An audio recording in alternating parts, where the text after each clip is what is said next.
Yes, people, welcome back to West Ham Unofficial. I hope you are all well. The Premier League Roundup show is back. We took last week off. Illnesses within the Roundup show. What's the word? Set up. Not Shaun, me and John, but hope you're all well in the chat. Shaun, how you doing? Really good, mate. Thank you. Come the end of another weekend, so Monday blues a little bit, but we're getting on with it. Yeah, well, I'm on half term next week, so I don't really have to worry about that. Don't have to worry about that. Hello to everybody in the chat. Let's get started. And because we played first, we've got to talk about West Ham. Brilliant. But before we do, Lawrence, hope you're keeping well, my friend, evening to everybody else in the chat. Yeah, let's start here then. West Ham 1, Newcastle 1. I'll say my bit first.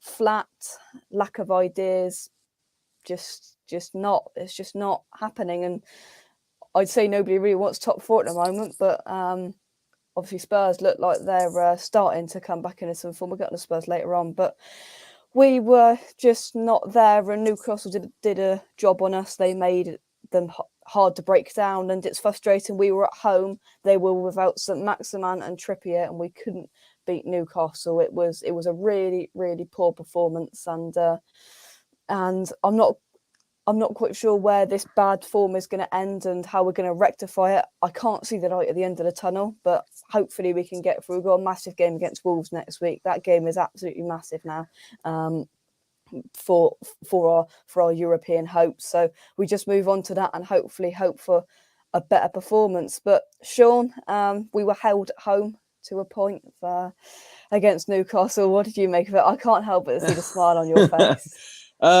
Because I come on your show a lot, Jake, obviously I've probably been watching West Ham more than I used to be honest with you. And I expect you've noticed I've been quite vocal on your Facebook page as well. Yes, when you're at the games. And I come on your live Saturday show. Was it last Saturday you did one? Yeah. I was on briefly and I knew you had a few West Ham fans. And I said on there, and I noticed a facial expression from one of the chaps when I said an average size is going to get fourth. And he looked almost shocked. Well, they are. It's not a stellar group. Like you'd probably say United and Arsenal might be the favourites, and they've both been booed off quite a few times this season. But on to West Ham. I don't want to blow my own trumpet, but I said at the beginning of the season, one of the biggest benefits West Ham have got is the experience of David Moyes and what he did at Everton. But I also said that could be your downfall as well, and I think I've seen your video earlier about some fools saying he should be sacked. He's taken West Ham to levels which you haven't seen in your lifetime, to be fair, okay? Yep. But he is an old-fashioned type manager. He doesn't trust the squad, or for whatever reason. You can say he hasn't got players that get in January, but I've said to you before, he's had games where he could have rotated the squad, and he didn't. I've watched a lot of your performances lately, and I think I put on your page. I also listened to you as well. I think the last game where you deserved a win or played well to get a win was before Christmas. I think it was. Now I can't remember who it was against. I could argue Palace and Watford at the start of the year, but I can remember on the Palace game you went to that, didn't you? And you were getting battered in the second half. I can remember you saying you were hanging on, but. And the Watford game as well, we went 1-0 down. Yeah, we won 4-1, but we went 1-0 down in that game as well. Yeah, but that's results. From a West Ham perspective, I was seeing them, and I'm going to include that FA Cup game in this. You look a little bit tired. Tired's a fair result answer, I think. I think your tactics are getting more and more basic. Yeah. It almost looks like you're relying on. I don't know if it's Moyes' tactic, but whether Moyes sees that they're getting tired and he's thinking, shit, what? I've dragged this squad along, the same 12, 13 players he uses more or less, and now they're knackered, and now he's realised they've got Europa League to play in a couple of weeks. Yep. The tactics, from what I've seen, are changing. Declan Rice is your best player. Jarrod Bones come on. But Rice, the area of the pitch where Rice is playing, you look so open and weak there. I'm not saying that's Rice's fault. It's definitely not. But when the opposition get the ball, he more or less drops into a back five. He's just so deep. And you said about Souček's form not being great, probably because he's just lost they're on his own a little bit. Maybe I don't know. It's difficult because we've been found out to be overrun in midfield. The chances are, if you put an extra man in midfield and you've got a bit of pace, you'll do well against us, because that's our downfall. We get overrun in midfield because we play 2 men in midfield. And Declan Rice, yes, is Declan Rice. He's fantastic, but Thomas Souček's just getting overplayed. And the thing that I get frustrated, I don't blame Souček. I saw somebody put on Twitter today, Souček has played 110 football matches for West Ham since February 2020. Okay, so I think you've said on these videos his form's very in and out, probably more out than in recently. Yeah. Oh okay. yeah. You've still got Noble on the bench. You might be knocking on. And didn't you bring on who's the other midfielder, the foreign chap? Yeah, so we've got we've got Alex Krau, who's also Czech, which we bought in on deadline day in August, and Moyes quite clearly doesn't fancy him. But the problem is, I think Moyes is like a lot of coaches. They're very stubborn. Yeah. The stubbornness will drive you crazy. Even Conte, I love Conte. He's stubborn. He's cost us results recently. I'll hold my hand. He's as world class he is. His stubbornness has cost us probably at least one result in the last couple of weeks. But now you've got to chuck in a Noble. Look, I think you struggled to beat Norwich, didn't you, about a month or two ago? That was a game. That's where you rotate. You've got to rotate one now and again, or you're going to flog the likes of Souček to death. And I don't know how far back your Premier League memory goes, Jake, but at the moment, West Ham remind me a little bit of Bolton when Sam Allardyce was there. So you're a long ball team a little bit at times, aiming for a target man. They had Kevin Davies up front.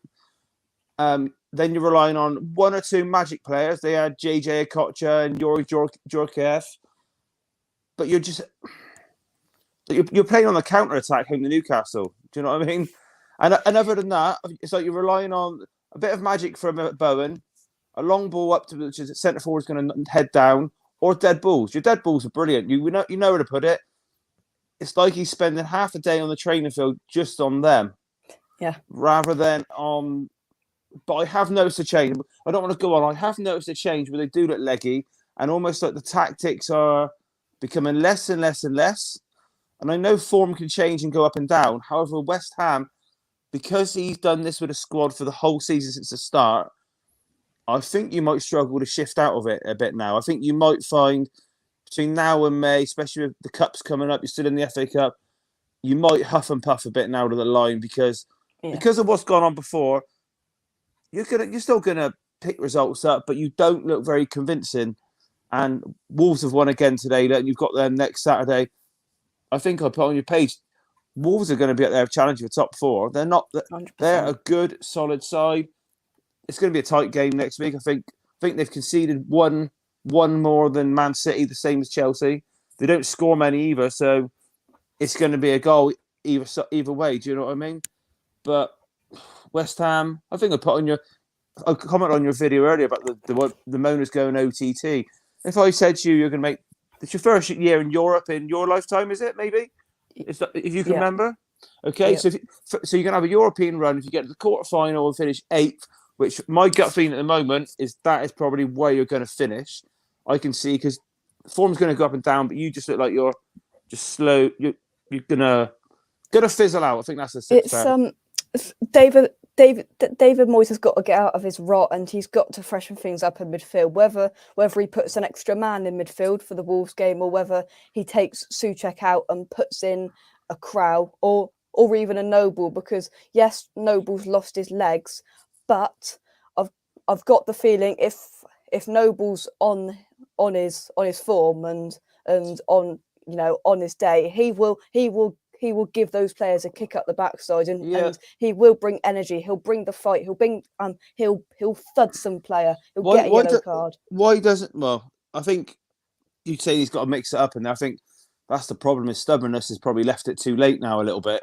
But why don't you drop play 3 in the middle, drop Noble on the deeper role where he seems to want Rice to play, and almost give Rice sort of that a bit more free license in the midfield. Yeah. because the way I look at it, and Declan Rice was getting the ball yesterday, and we were there, and Declan Rice was getting the ball, and he was looking like driving, but I think he had in his back of his head that he's like, well, no, because I got to get back, because if we lose it, I'm supposed to be sitting in front of this back four. It's change has got to happen. Something's got to be freshened up. David Moyes has got to try something different, but we'll have to wait and see. Right, we've rambled on about us for a minute. Let's take some comments and then let's move on and get through some guff games and get to the decent stuff. Let's have a look. Disappointing match for us, Lawrence, indeed. Yeah, we didn't get any help from matches today either. We certainly didn't. But we shouldn't be relying on others. We should be picking up 3 points at home to Newcastle. Moyes shouldn't have taken Ben off. It should have been Antonio. I can understand both sides of it, because yes, David Moyes likes taking Ben off, but I'm convinced David Moyes doesn't like playing Bowen through the middle, and he couldn't have played Vlasic through the middle, I don't think. The only other option is to play Bowen through the middle, and I think David Moyes is convinced that Bowen's wasted down the middle, that he's better down the wing, where he scored 9 Premier League goals this season. That's what I think. But Lawrence says, think there is more to all of this. Plenty of people are saying give the under 23s a chance. Oko Flex, whoever, let's freshen things up. Let's put Antonio on the bench for a week, because he's been awful for a good 3 months now. I think it's fair to say. Put him on the bench for a week. Just give one of these lads a chance next week. It won't happen, but let's just try something different, because we've got to. Because Kent says it down here. Where is it? It's repeat every week to do something all the time, which we do is foolish, and that's what we do as a team. Everything is just repeat, and it's just week after week. It's the same story at the moment. Jerry says we wasn't playing long ball. Look how we've stopped scoring goals and conceding many more. Exactly. And the way I look at it as well is that Bowen and Benrahma aren't getting the link up. Benrahma's not getting the link up. We're not playing football on the floor. In the first 20 minutes, if that's not working and we lose the ball in midfield, we go to lump it up to Antonio, and that's it. That's it for the rest of the game. But Sharky, thank you very much for the £5 donation. Greatly appreciated. Thank you indeed. Let's scroll down. Simon, hope you are well. You were lucky, weren't you, Simon? Last minute winner, I think I saw. We'll get onto that later on. Better to have a bad run now, have a good run in the Europa League. Yeah, a lot of people are saying let's just focus on the cups now. If we finish 8th or 9th in the league, so be it. Let's have a good go at the FA Cup, a good go at the Europa League. Jerry, hope you are well. Right, let's move on. Enough rambling on about us. Let's get through a few guff games quite quickly. Southampton 2, Everton 0. Shaun. Southampton, I can't knock them at all. I can't remember the last time I come on your show. Did I cover Southampton and Tottenham or not? Did I do that one? Yeah, you did. Yeah. Did I? Well, they were very good against us. They worked Conte out. I knew a few Everton fans. They're still not convinced. I know they got Fat Frank in. They're still not convinced by Everton at all. And I did ask him. I said, "Are you sure it wasn't Southampton being good?" Because they were good. But Everton apparently, he said they can't even string passes together still.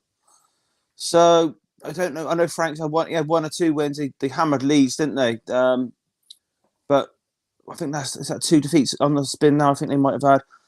But I try, believe it or not, to focus on the positive. And Southampton, they're on a brilliant run. I think they've won 4 out of the last 5 or something like that. I'm sure I read they won at Tottenham, drew with Man City, won at Old Trafford, was it, or something like that, in the last 5 games. So they're going great.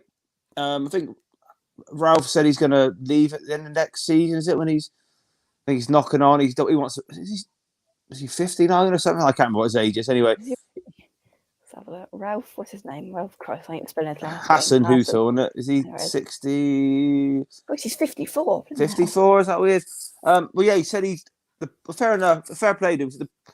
The stress of the Premier League is just a bit too much. So I think he's got 18 months to run his deal. I think it's 2024. And then he's done. He said that's probably him done. Saints are a funny side. Their form goes up and down quite a lot, doesn't it? But can't knock them now. They knew what they were doing against Spurs. I think they clearly knew. I predicted on your show that they might bring Man City's winning run to an end about a month ago. They did that. They're a good side. Not the most fashionable players you'd think of, but they're good. And Everton, with some of the other teams down the bottom losing, they're one 2 or 3 clubs that need to keep an eye on it a little bit. Yeah.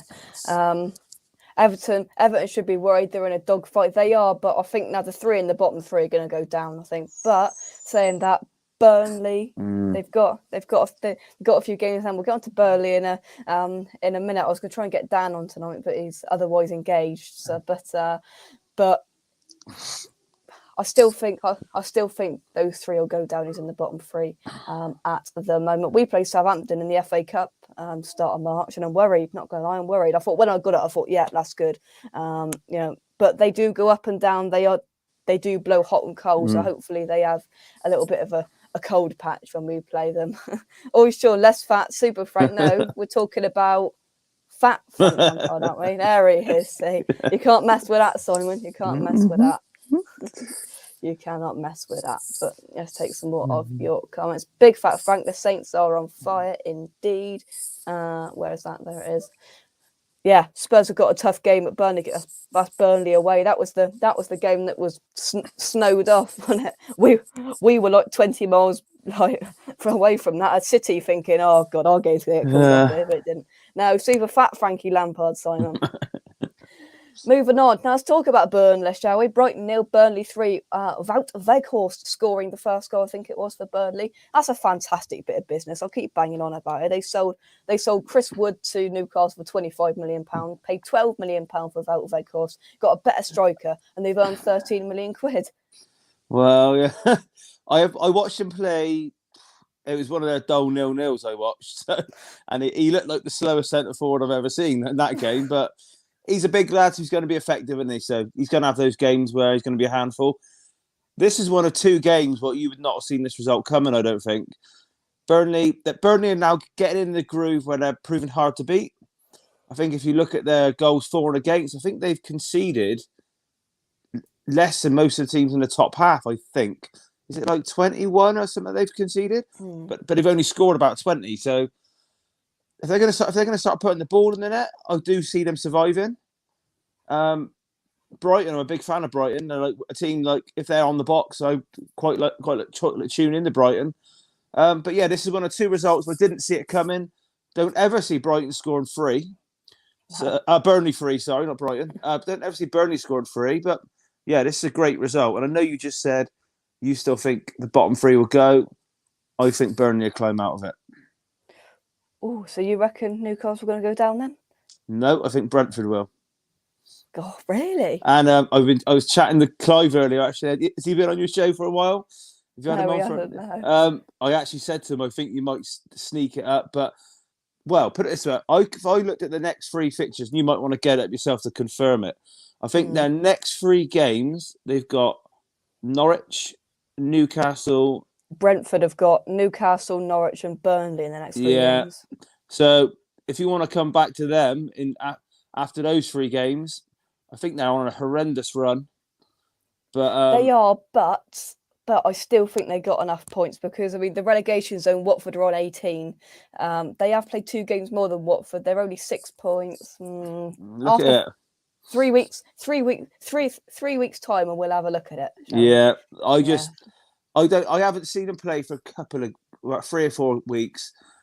Let's go on to Brentford then. Let's go on to it. Arsenal 2, Brentford 1. Saka and Emil Smith-Rowe, the goals for Arsenal, and then a late consolation for Brentford. Arsenal 2, Brentford 1. Fire away then, Shaun.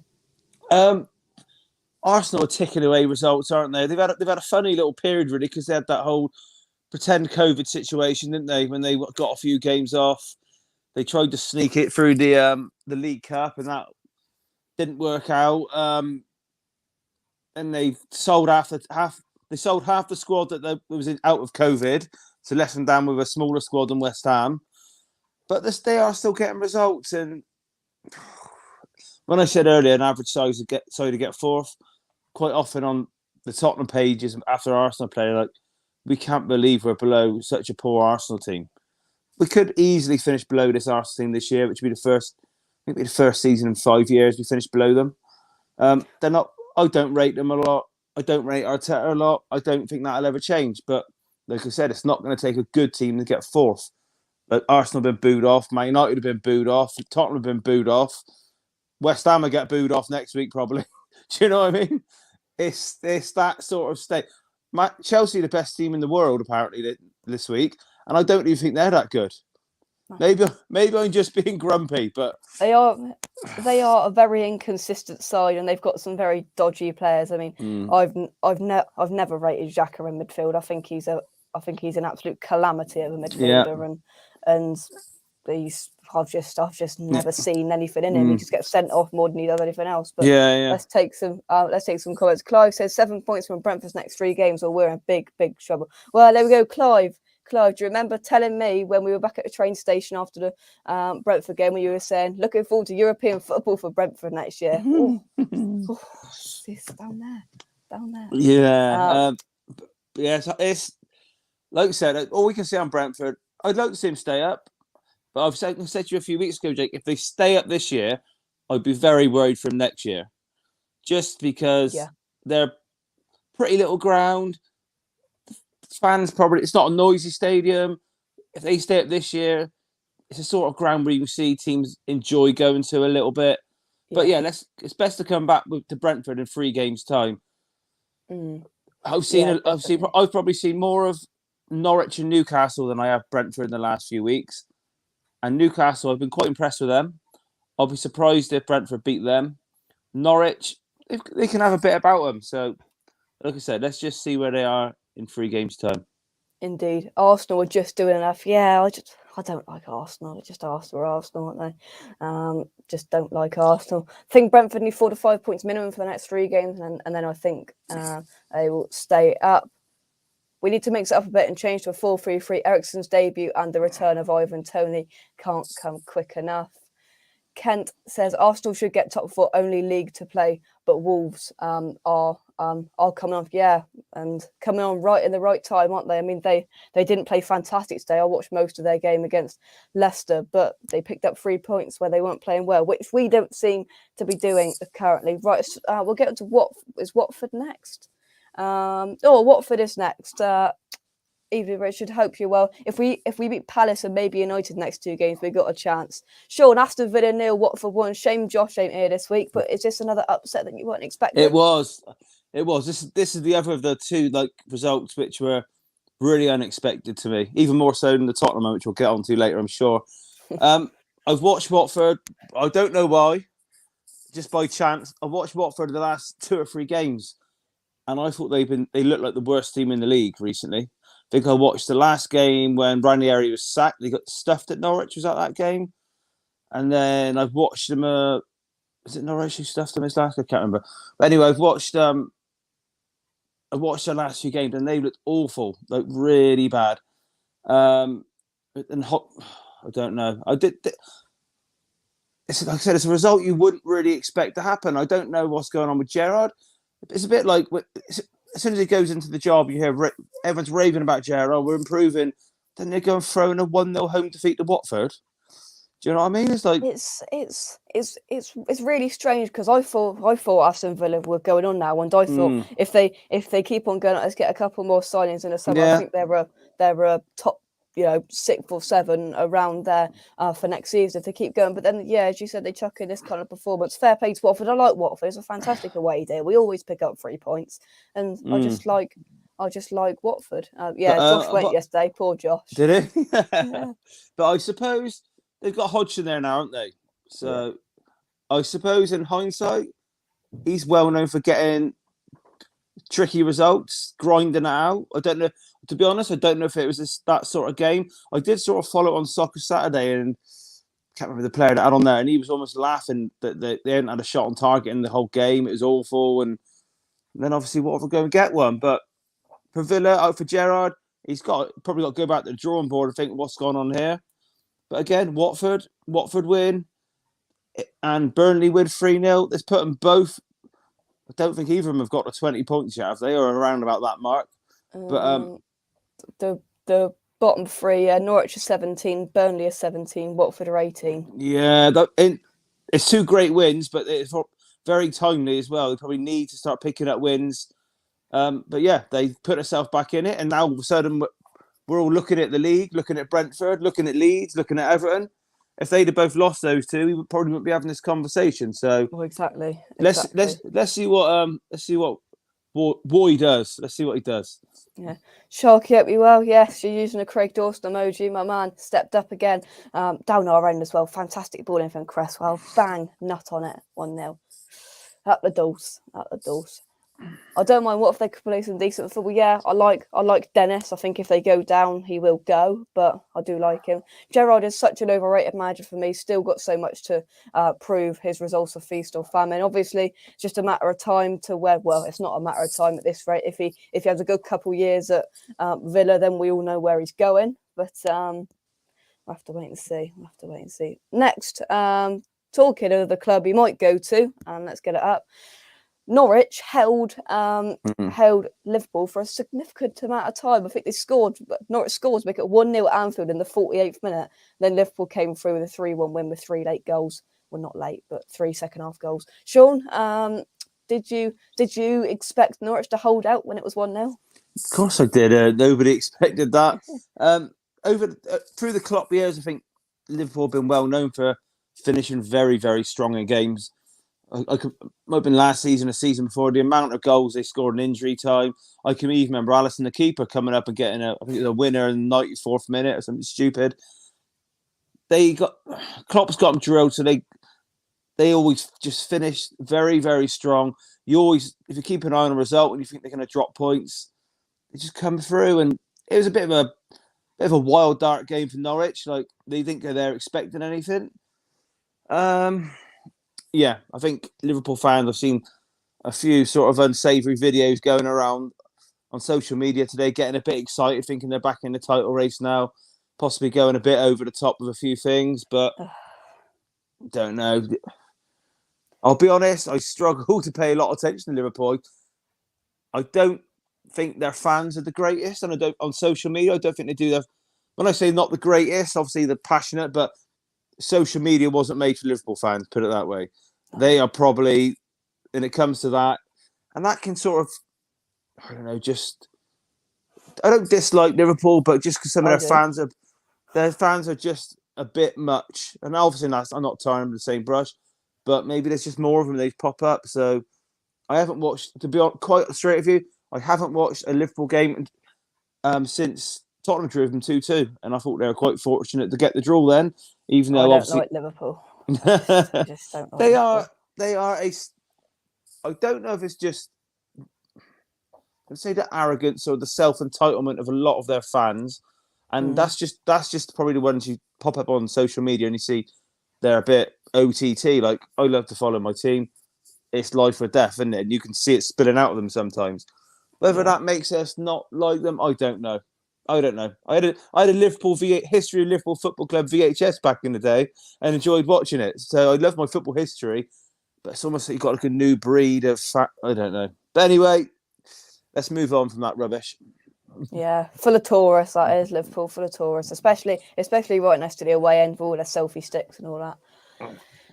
Yeah, we'll be there next month.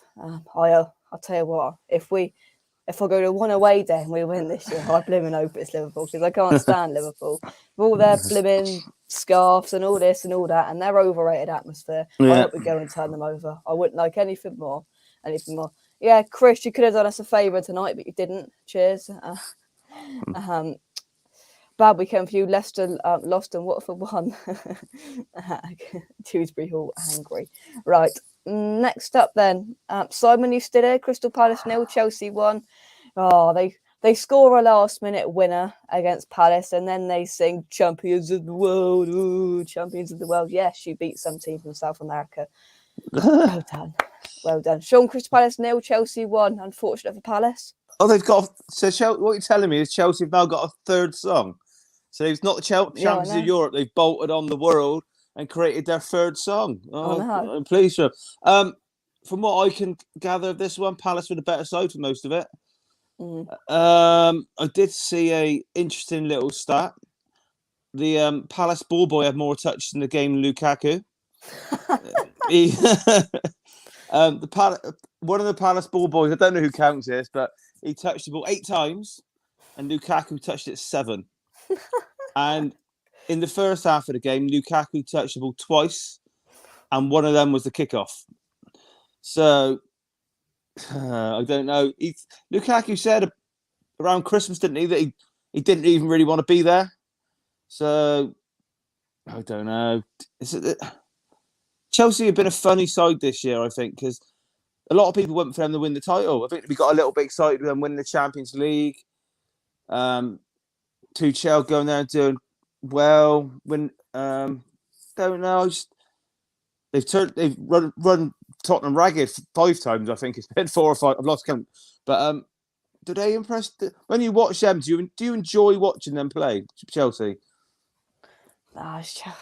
Chelsea it just seems like a bit of a grind watching them.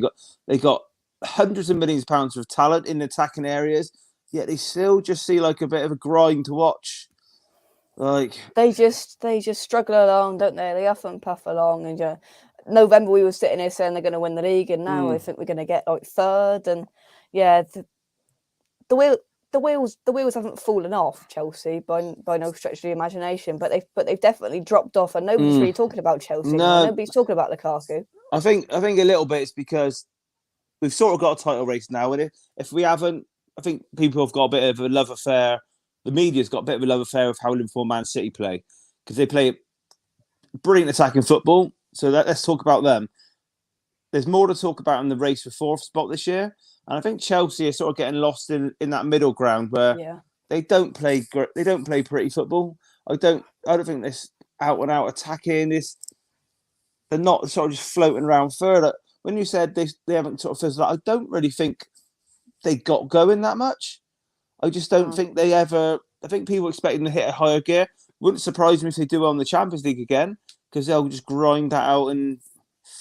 But yeah, Palace. How many we say every week, don't we? We rate Vieira, but their results. I think this is a bit of a pattern where Palace have deserved more from games, whether they've drawn and deserved to win. They did that against Arsenal, didn't they? They lost in the last minute. Yeah, I think they had it with Leeds as well, was it? Where they've quite a lot of games, but if that's happening a lot, that's more than just a chance. You know, I mean, there's a reason for that. There's got to be a reason where the manager maybe needs to tweak it, because you can't say, "Oh, it's bad luck, it's bad luck, it's bad luck." Because at some point you've got to look at it and think, "No, maybe it's not." But yeah, Chelsea will slog away and get 3rd. They'll win lots of games, but they do look like a struggle sometimes when they play. And they're in the final of the cup as well, aren't they? So if Tuchel chucks the League Cup in the trophy cabinet in 3rd, if that's all he gets, is that going to be enough? Because I'm pretty sure, was it a couple of weeks, has he been voted the FIFA Men's Coach of the Year? All right, so you know what Chelsea are like. Will Chelsea put up with 3rd in the League Cup? Do you know what I mean? You know what Abramovich is like. If it's 3rd in the League Cup and next season starts and Liverpool and Man City have already got a 8-point gap in November, is Abramovich going to look at it and think, hang on? Do you know what I mean? You know what it's like at that club. So exactly. Well, we'll have to wait and see. But yeah. Let's get on with this. Right, so a little story then. So we were just in the services, and I said, oh, Christ, Spurs are going 1-0 up. And then we get back in the car, like, there we go, 1-1. City will batter them now. Then look, 2-1. I'm like, what is going on? And then we get home, and then was it like the penalty? And I'm like, there we go, 2-2. That's fine. I can handle that. I'll go upstairs. I come back down to 3-2. I'm like, what on earth is going on, Shaun? Well, there's very often a classic between the two clubs. Tottenham do play well against them. I think they said before kickoff that in Pep's reign there, no team has taken more points off of Man City than Tottenham. We've got a knack of working them out a little bit in a defensive aspect. I think that's a double we've done over Man City this season, by the way. 2 different managers. We can, even the first game of the season, they had more chances than they did yesterday. But even that, I thought, how well we defended and attacked, we deserved the win. We even had a couple of chances in the first game of the season. Yesterday, however, after losing 3 in a row, 2 shocking home defeats as well, Conte's got to take a bit of the blame on some of them. He set us up in this 3-4-3. Bit like yourself, we've looked a bit open in midfield, especially with a few players out. So I wasn't confident yesterday. When I seen Eric Dyer was back, it gave me a bit more belief, because whether fans rate Eric Dyer or not, in the centre of a three, he's very important. He's also a natural leader as well. We've looked all over the place at the back without the last 3-4 games. Well, more than that, 5-6 games. As soon as he's back in, the players around him seem like, whether they're getting shouted out, I don't know, they seem like they're in a better position. It just looks more organised. But yeah, went 1-0. Typical Harry Kane. You probably won't see a better one-man performance in the league all season. I don't care. In fact, you'll struggle to see a better all-round centre-forward performance in Europe this season than that. Both in midfield, spraying it about, link-up play, intelligent running. I think they said similar to this on Match of the Day. It's finishing, it's clever runs. I think Tottenham we carved them open 5 times in the game, I think. And we had, obviously, we had the goal disallowed by VAR. I think we carved them open with a brilliant move, and Kane kicked it in the keeper's legs. The only chance we actually had more shots on target than Man City yesterday. They had like 20 efforts, but I think obviously Lloris had a bit of a howler for the first goal.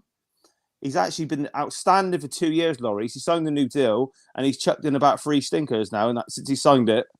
So he had a howler for the goal, and then they had a penalty. Other than those 2 chances, they hit the post of a curling effort, and Lloris made a worldly save with his left hand, tipping it wide. That's all West Ham. That's all Man City had in front of goal, because the defence was so organised, drilled, the positional sense, the midfield outlinked to the defence. It was class, and Kulusevski was brilliant on the right wing, tucking on his left foot. I think Conte said it. The team played the perfect game. They deserved the win, and but also you've got to enjoy games like this, because when you're not flying at the top, you don't take these sort of wins for granted, do you? Do you know what I mean? You've had brilliant wins similar to this, and you've got to enjoy them, because we're not flying at the top anymore. So you've got to celebrate them like it's a brilliant win, which it is. But then Conte brings you back down to earth and says, if we don't beat Burnley away, which is going to be bloody tough, it doesn't really mean a lot, because obviously in the grand scheme of things, obviously it does. Like winning away at Leicester about a month or 2 ago, 2 in the 93rd and 5th minute to win it. Outstanding. There's nothing more exciting than a last minute winner.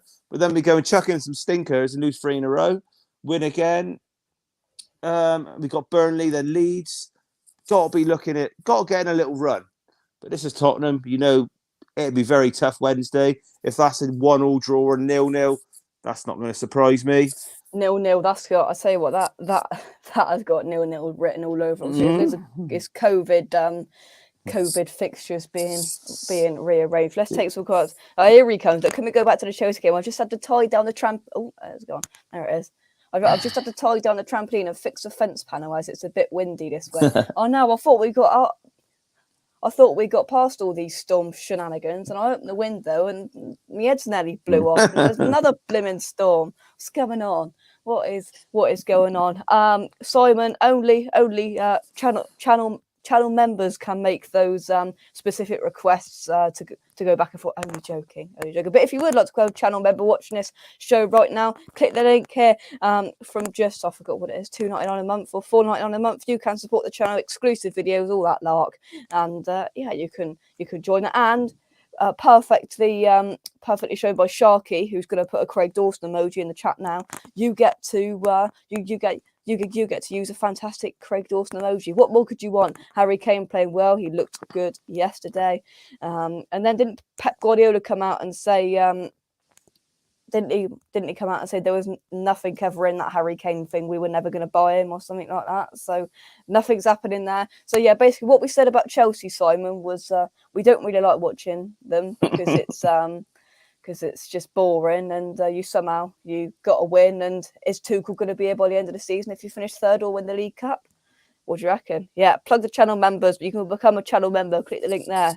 You know what to do. So basically, Lukaku is shocking and needs to leave Chelsea. Ooh, it's getting a bit spicy. It's getting a bit spicy at the shed. But let's move on to today's games then, Shaun.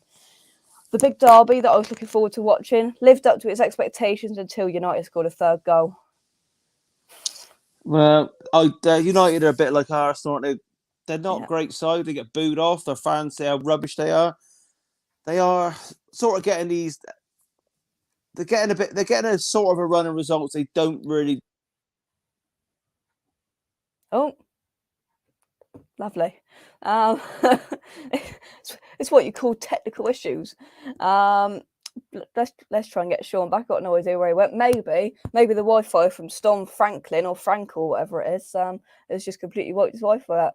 Would you rather a Ben Chilwell emoji? Well, you can't get everything in life. Hello, here he comes with his dodgy Wi-Fi. Dodgy Wi-Fi in Frome. I think I've got too many people in the house. That's what it is. Go on, carry on, mate. This Man United, Leeds are the perfect side for them. I think they absolutely annihilated them twice last season.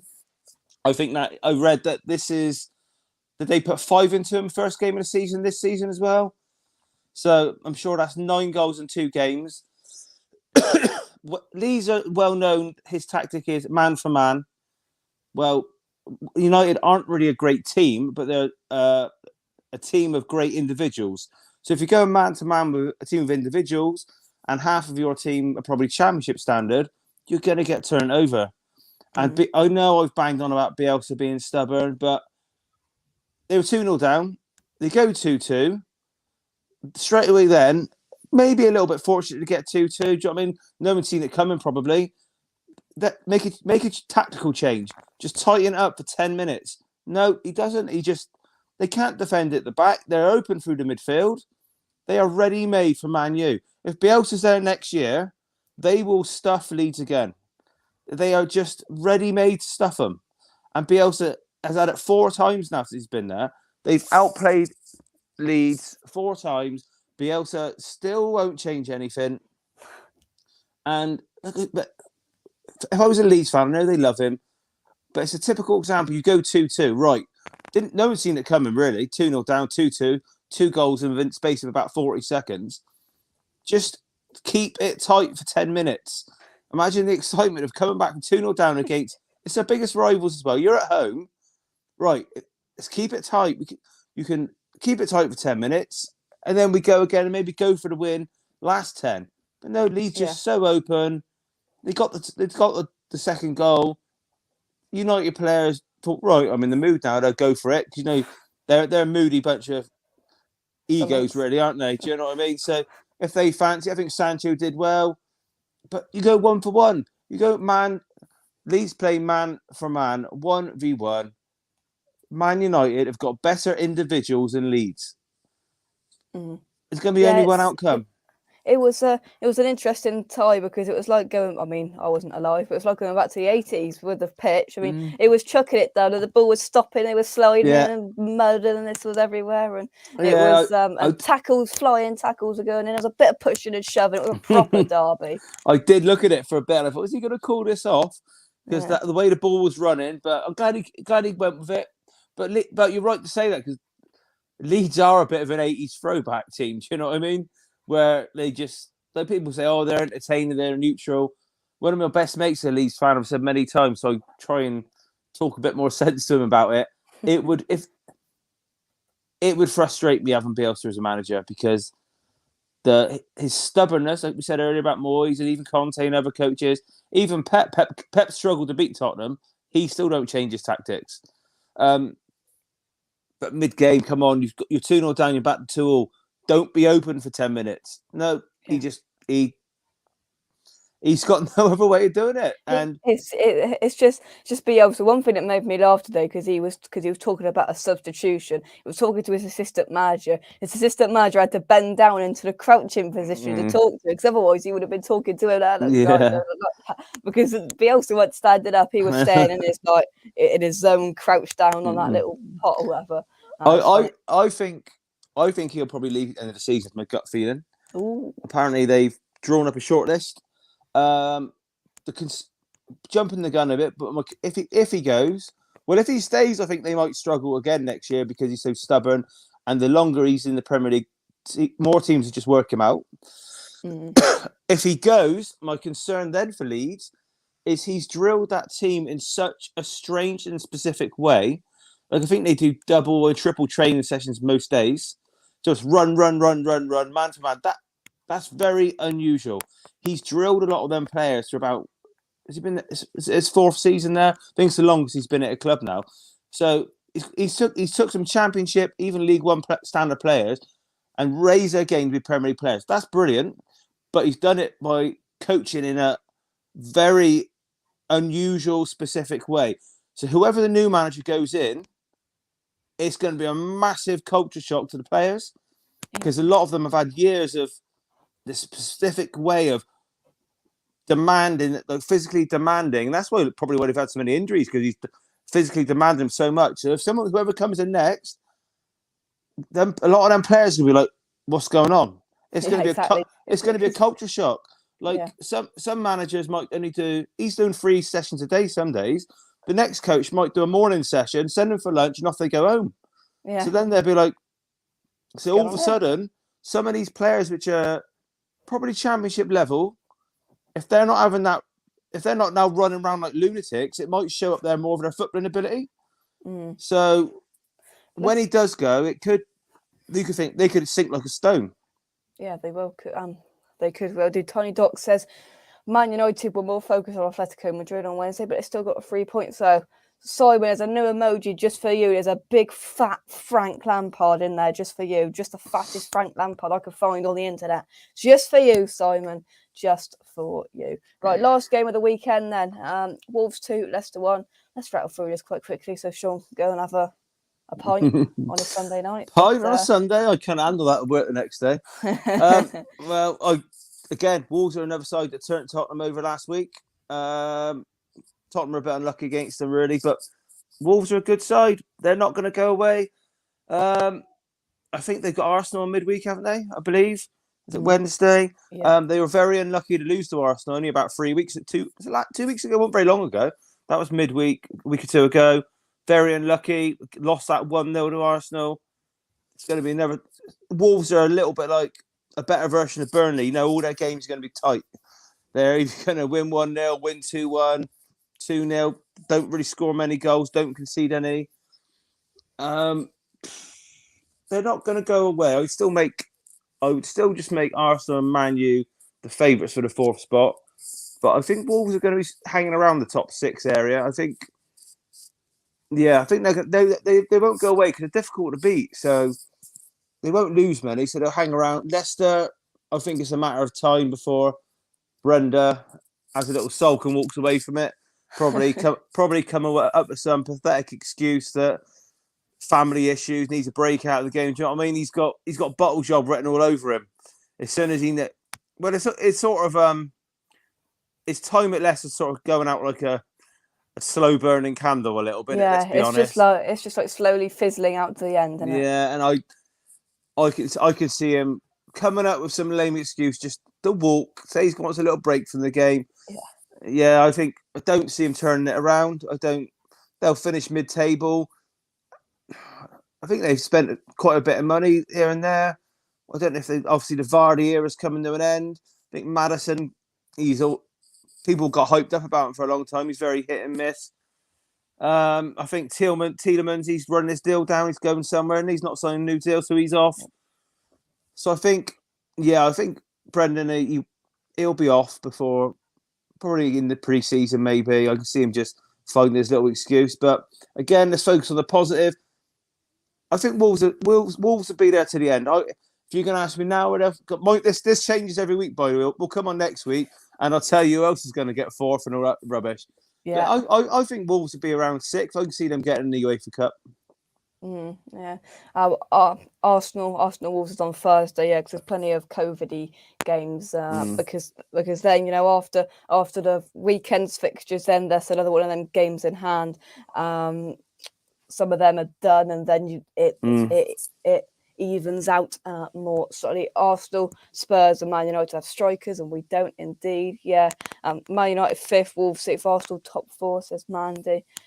Quite frankly, this top 4 race has got plenty of twists and turns left in it. Not for West Ham. I think we're out of the top 4 race, but But you never know. We might have a fantastic performance next week. I can't see it, but we might get back into some form, and all of a sudden we're back in it again. But you never know. We've got some key games coming up. But that's the Premier League roundup show. It's been gone for a couple of weeks, and we brought it back. It's game week 26 out of 38. So how many game weeks are left? Excluding 12. COVID games? 12. Yeah, something like that. We've had West Ham. I did. Sorry, Joe. I did have a little stalk at the COVID games. I think it's Tottenham West Ham. Is it mid-March, end of March? Something like that, yeah. And I think by that point, Tottenham have played 2 of their games in hand. So we'll see how close they are around then. Anyway, not that it might matter, because if we're both fighting out to avoid that Europa Conference rubbish again, you could have it. Oh, honestly, we won't need it, because we're going to win the Europa League and be in the Champions League anyway. West Ham 1, Newcastle 1, Southampton 2, Everton 0, Brighton 0, Burnley 3, Arsenal 2, Brentford 1, Aston Villa 0, Watford 1, Liverpool 3, Norwich 1, Crystal Palace 0, Chelsea 1 at Simon's demand, Man City 2, Spurs 3, Leeds 2, Manchester United 4, and Wolves 2, Leicester 1. That is it for the weekend. We will be back at some point in the week with another video talking about our troubles at West Ham, and we'll be back building up to the Wolves game at the end of the week. So thank you very much for watching. Shaun, thank you very much. Cheers, mate. I'll see you again soon. See you next week. And from me, come on, you guys, let's get back on track. Positivity. Come on, West Ham. Come on. And we will see you very, very soon. Cheers, guys. Thanks for watching. Thanks for your comments in the chat. And I'll see you soon. Cheers, guys. Bye-bye.